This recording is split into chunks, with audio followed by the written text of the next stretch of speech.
Bom, no vídeo de hoje quero falar aqui com vocês sobre o Pimentinha. Será que poderia ser uma boa essa volta dele para o Remo? Tem muitos torcedores comentando sobre essa possibilidade, essa expectativa, que eu quero dar aqui um pouco mais de detalhes, a sua situação lá pelo Sampaio Corrêa, time onde ele tem uma excelente ligação, né, há muitos anos, e vale lembrar que já teve uma passagem não muito boa pelo Remo em 2017. Além disso, quero falar também sobre o Remo ter uma expectativa de faturar até 9 milhões, superando 10 milhões tranquilamente, somente com a Copa do Brasil nesse ano.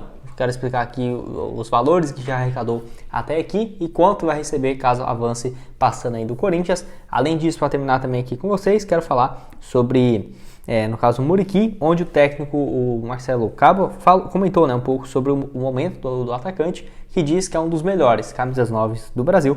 No caso, realmente um belo início de temporada.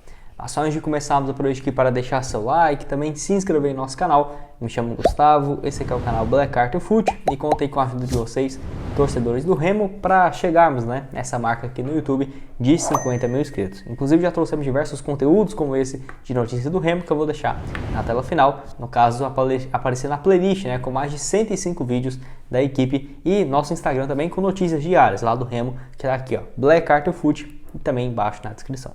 Antes de darmos sequência, tem um recado da Bet7 que preparou ótimas cotações para os jogos no final de semana da Série A do Campeonato Brasileiro e também para você apostar no Remo, por exemplo, você tendo 100% de bônus no valor do seu primeiro depósito para apostar agora na fase de semifinal do Campeonato Paraense e também no jogo da volta no dia 26 de abril contra o Corinthians lá na Bet7, que preparou ótimas cotações que eu quero destacar na Série A, né, nessa rodada do final de semana. Por exemplo, tem esse jogaço aí entre Internacional e Flamengo, que eu vou deixar aqui em destaque com a cotação para vocês. Tem também, no caso, esse jogo no domingo, né? Tem Goiás e Corinthians, Santos e Atlético Mineiro, Curitiba e Fortaleza, Vasco e Palmeiras. No sábado, 9h30, tem também Grêmio e Cruzeiro. Então, para você começar a apostar com 100% de bônus, tá aqui, ó, o link da Bet7 aparecendo no QR Code e o link embaixo na descrição.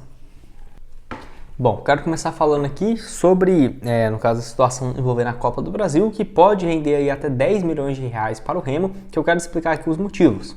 Créditos para o Clube Sport, que trouxe essa matéria, falando assim sobre o clube paraense, que já arrecadou até aqui 6 milhões de reais só com a competição nacional. Lembrando que o time só de avançar, por exemplo, o Remo passou para a terceira fase agora. Ele já teria um prêmio estabelecido e agora passando para a próxima receberia um valor bem mais interessante também.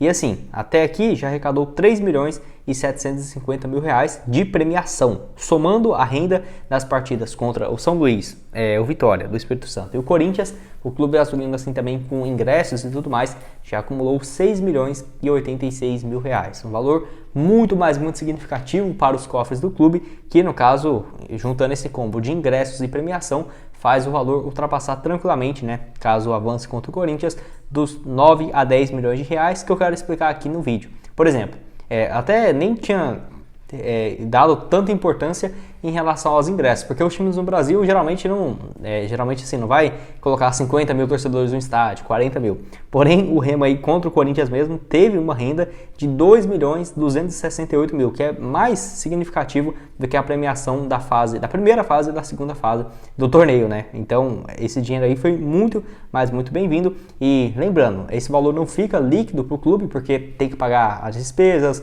imposto e tudo mais, mas tenho certeza que pelo menos metade disso, 1 milhão e 100, 1 milhão e 500, deve ficar tranquilamente nos cofres do clube, que é uma diferença muito positiva daqui para o final do ano.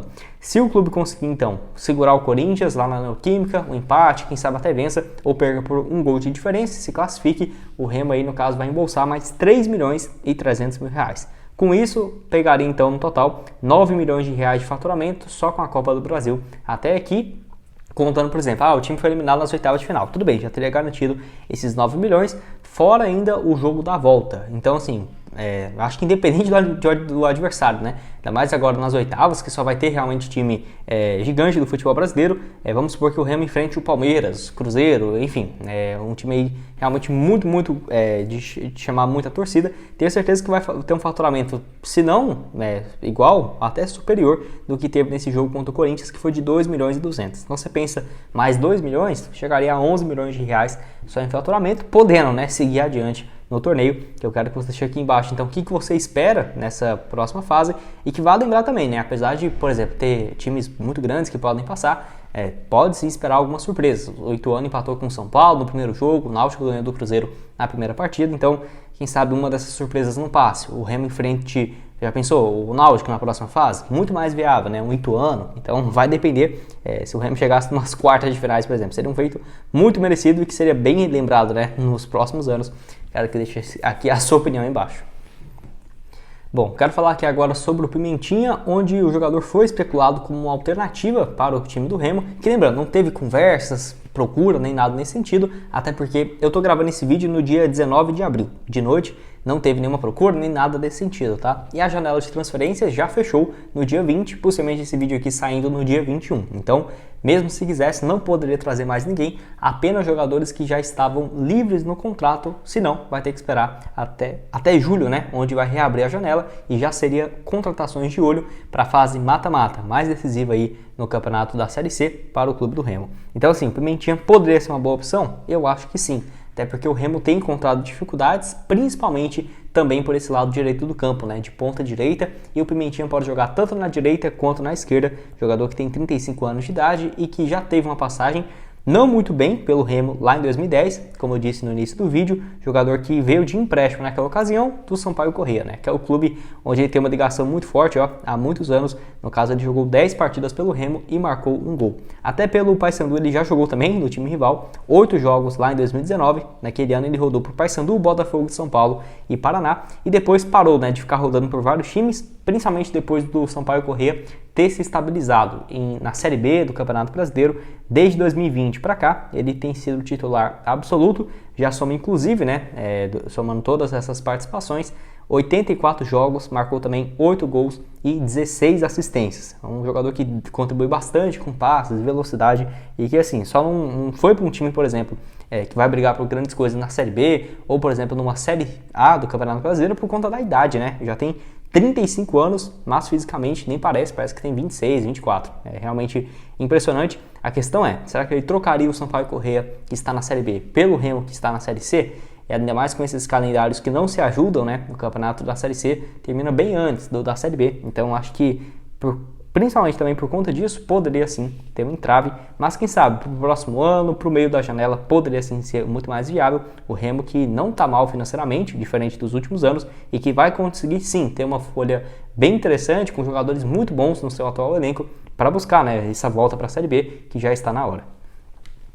E para terminar aqui o vídeo, eu quero falar sobre o Muriqui, que vive uma fase realmente muito boa, e o técnico aí, o Cabo, deu uma entrevista elogiando assim o centroavante e disse que o Remo está bem servido de camisa 9 e que não deve buscar uma outra alternativa para esse setor. Eu já trouxe aqui no canal várias outras opções de camisa 9, até porque o Muriqui, todo mundo já esperava muita coisa dele, só que ele pode também atuar como ponta, né? Então, o Remo, assim, se você tira o Muriqui, não tem muitas alternativas para o banco de reservas, mas a fase realmente do atacante é muito boa, onde já soma até aqui, né, 10 jogos, 7 gols e 1 assistência. O Cabo falou o seguinte: falar do bom e velho Muriqui é chover no molhado, né? Um camisa 9 que também foi adaptado à origem dele fazendo atacante de lado e hoje está jogando de camisa 9, igual eu disse aí para vocês. Muriqui é um dos 9 que vive o melhor momento no futebol brasileiro, independente de Série A, B e C, porque os números contra fato, né? Não há argumentos, realmente é um número muito bom do início do atacante. Até aqui, e eu concordo, tá? Acho que o Muriqui, por exemplo, tem condições tranquilamente de jogar a Série A. Por exemplo, ano passado ele estava jogando pelo Avaí e não teve um desempenho terrível, não. No ano foram 37 jogos, 8 gols e 1 assistência. Tenho certeza que até por conta dessa fase dele muito boa pelo Remo, deve ter aparecido algumas sondagens da Série A, não sei, mas com certeza da Série B ali, ó, com toda certeza, principalmente depois desse início de ano com muito potencial.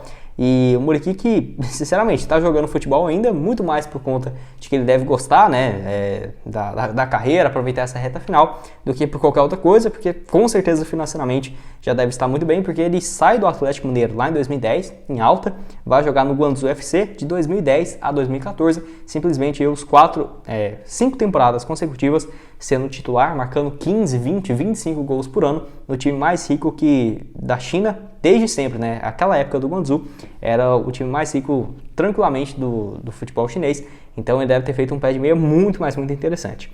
E se você pensa que ele parou por aí, 2014, 2015, que nada, ele ainda foi jogar 2 anos no Catar, 1 ano na China, 2 anos no Catar, 1 ano e meio no Japão, depois passa pelo Vasco, início de 2017 e fica mais 5 anos no futebol chinês. Então, até voltar para o Avaí em 2022, tenho certeza que deve estar muito mais preocupado em fazer uma boa Série C e tudo mais do que questão financeira. Não acredito que um time oferecendo 100 mil a mais, 200 mil a mais, não deve fazer muita diferença não. Quero saber se você concorda comigo, discorda, o que acha do Muriqui, que pelo visto, né, tem se adaptado muito bem com o Marcelo Cabo nesse início de temporada, 7 gols em 10 jogos até aqui. Bom, esse foi o vídeo, espero que tenham gostado, já falei demais aqui com vocês, peço para você deixar seu like aqui embaixo, também se inscrever no nosso canal. Aqui postamos em média 3, 4 vídeos na semana da equipe do Remo, ainda mais agora nessa reta final, né, do mercado da bola, que eu queria trazer aqui algumas alternativas para vocês e também atualizando as notícias diárias. Não esqueça de seguir a gente lá no Instagram, tá aqui ó, Black Card Foot, e conferir as melhores cotações lá na Bet7. Valeu, galera!